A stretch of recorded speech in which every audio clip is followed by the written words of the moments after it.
नमस्कार साथियों, मैं हूं जितेंद्र कुमार। आप देख रहे हैं स्टडी सफर तक। साथियों, मध्य प्रदेश में मोहन यादव ने शपथ ग्रहण ले लिया, नए मुख्यमंत्री हैं।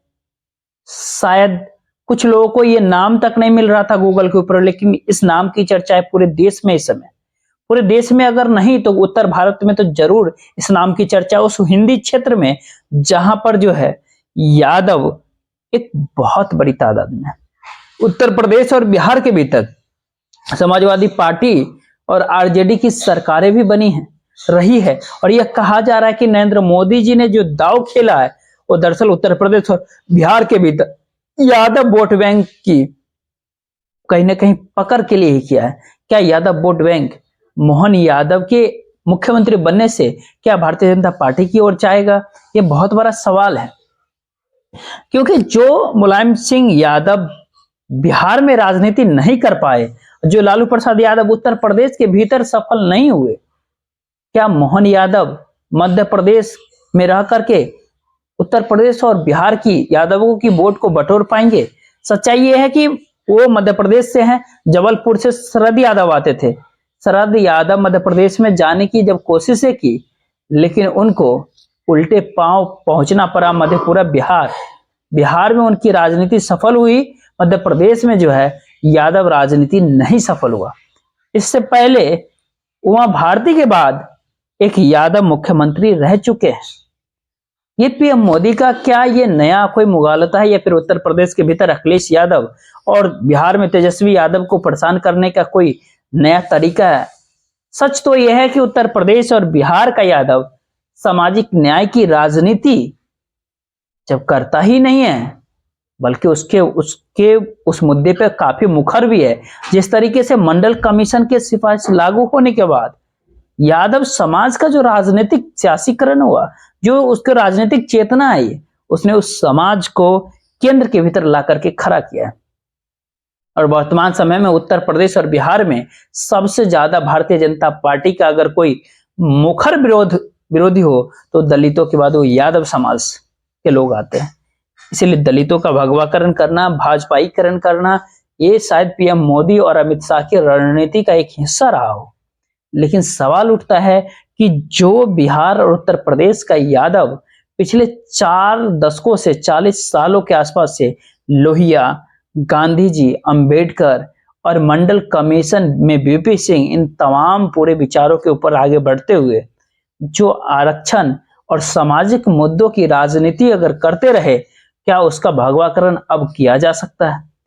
ऐसा संभव ही नहीं। हाँ, ऐसा जरूर होगा कि हरियाणा के भीतर कोई मानेसर या फिर अलवेश यादव खड़ा होते हैं, या फिर राजस्थान के भीतर यादव आउटरीच हो जाए, क्योंकि वहां पर योगी है, वो भी यादव है, बाबा बालकनाथ यादव।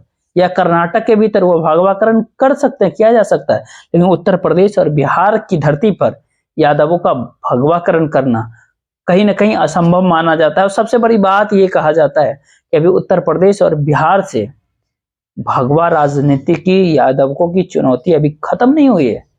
इसलिए ये बात समझ लेना भारतीय जनता पार्टी को कि अगर यादव उनको वोट करेंगे तो ऐसा संभव नहीं लगता। ऐसा जरूर है कि जिस तरीके से जातीय चेतना पूरे भारत देश में पैदा हो गई है, हर जाति समुदाय समाज में पैदा हुआ है, उससे कोई प्रत्याशी अगर उतारे और उसको वोट मिल जाए, ऐसा संभावना बिल्कुल है। लेकिन जैसे जैसे बीजेपी की राजनीति के ऊपर हमला सोशल जस्टिस की राजनीति के ऊपर हो रहा है, सामाजिक आइडियोलॉजी पे हो रहा है, आरक्षण को खत्म किया जा रहा है, इलेक्टोरल एंट्री के जब मतलब आईएएस जैसी नौकरी के भीतर अगर उसमें भी भर्ती किया जा रहा है और सरकारी नौकरी कहीं ना कहीं धीरे धीरे खत्म किया जा रहा है, उस सोशल समाज क्या उस पूरी राजनीति के ऊपर क्या मुखर होकर के खड़ी है? ऐसा बिल्कुल भी नहीं लगता। कि हाँ, एक बात है कि क्या नैरेटिव पैदा करके कोई अखिलेश यादव और लालू प्रसाद यादव को कहीं ना कहीं बेचैन किया जा सकता है। ऐसा जरूर है कि अखिलेश यादव जिस तरीके से भ्रमित होते हैं और सोशल जस्टिस की पॉलिटी को छोड़ करके कभी इधर उधर की राजनीति करने लगते हैं, कहीं इसका असर कहीं उल्टा तो नहीं पड़ जाएगा। अखिलेश यादव को ये बात अब बिल्कुल समझ में आएगा कि क्या लालू प्रसाद यादव को इससे पहले ही मंडल के बाद सबसे बड़े पिछड़ों, दलित पिछड़ों के नेते, पिछड़ों के ही नहीं बल्कि पूरे दलित और मतलब काफी उत्तर भारत में उनको लड़ते हुए कहीं ना कहीं देखा गया। लालू प्रसाद यादव की वो शख्सियत रही है, वो कभी ने हिम्मत नहीं हारा फांसीवादी सत्ता के आगे, वो कभी खुद को समर्थन नहीं किया। जेल जाते हैं वो, लेकिन किसी को छोड़ते नहीं, समझौता नहीं करता। अगर आज तेजस्वी यादव बिहार के अंदर एक कुशल उत्तराधिकारी के रूप में सामने दिख रहे हैं, तो केवल यादव होने की वजह से ही नहीं, बल्कि लालू प्रसाद यादव की जो अपनी पूरी राजनीति रही है, जो अपने पूरे कंसर्न रहे हैं, जो भारतीय जनता पार्टी बीजेपी के खिलाफ पूरा नैरेटिव पैदा करके धरती पर जो आवाज देने की जो लालू की राजनीति रही है, वो कहीं ना कहीं बीजेपी भारतीय जनता पार्टी के तब भी मुकाबला करती थी और आज भी कर रही है। अखिलेश यादव के ऊपर इसका जो पूरा असर पड़ने वाला है, वो बुंदेलखंड की क्षेत्र हो या फिर मध्य प्रदेश के ग्वालियर चंबल संभाग का वो इलाका जहां यादव मतदाता जो है समाजवादी पार्टी के साथ, ये जरूर अखिलेश यादव को ऐसी चिंताएं हो सकती है। ऐसा हो भी सकता है कि अखिलेश यादव इसी के जरिए अपनी राजनीति को और भी ज्यादा मुखर बना ले और सोशल जस्टिस की राजनीति को थार दे नया। तो फिर क्या सवाल उठता है वहीं पे फिर से कि क्या मोहन यादव के जरिए भारतीय जनता पार्टी बीजेपी क्या कास्ट सेंसस वाली पूरी राजनीति को काउंटर करना चाहेंगे? बिहार से निकला ये कास्ट सेंसस की राजनीति, ये सियासत अब दिल्ली तक पहुंच गई और राहुल गांधी बहुत बार उसकी आवाज उठा चुके हैं, उस एजेंडे को लगातार वो सामने रख रहे हैं। और राहुल गांधी ने जब पूरी कास्ट सेंसस की इशू को मुद्दा को उठाया तो पूरे भारत देश में एक बहुत बड़ा मुद्दा बन करके सामने उभरा और अब जो है उस मुद्दे को कहीं ना कहीं डाइल्यूट करने के लिए ओबीसी कार्ड खेल दिया गया। ये मोहन यादव दरअसल केवल यादव नहीं है, उस पूरे ओबीसी यानी अपर ओबीसी जो होते हैं, उस अपर ओबीसी के मुद्दे को कहीं ना कहीं हाईजेक करने की कोशिशें की गई है इनके जरिए। इन्हीं अपर ओबीसी की चिंता जो भारतीय जनता पार्टी को है, बीजेपी को है, इसके भीतर एक कहीं ना कहीं लूपहोल भी। जब अपर ओबीसी अगर भारतीय जनता पार्टी के साथ आएगा, वैसे ही अति पिछड़ा जो है, जो पिछले 1-2 दशक से भारतीय जनता पार्टी का वोटर भी रहा है, वो वहां से निकले।